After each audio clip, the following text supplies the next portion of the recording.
7 princípios nós vamos aprender. 7 princípios de Deus para você. É fácil de entender. Preste atenção na letra dessa canção. 7 princípios nós vamos aprender. 7 princípios de Deus para você. É fácil de entender. Preste atenção na letra dessa canção. O primeiro princípio é o caráter. O segundo princípio é mordomia. O terceiro princípio é o autogoverno. Agora digam vocês todos esses 3. Caráter, mordomia, autogoverno. 7 princípios nós vamos aprender. 7 princípios de Deus para você. É fácil de entender. Preste atenção na letra dessa canção.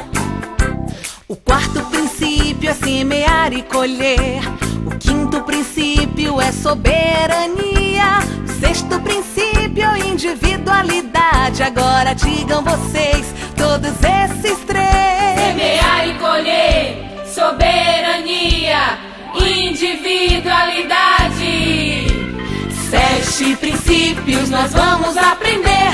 7 princípios de Deus para você. É fácil de entender.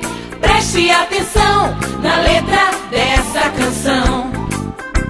O 7º princípio é a união. União que nos une todos em Jesus.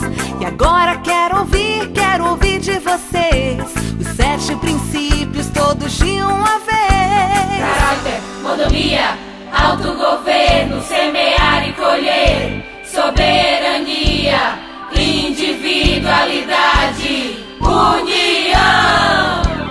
7 princípios nós vamos aprender. 7 princípios de Deus para você. É fácil de entender. Preste atenção na letra dessa canção.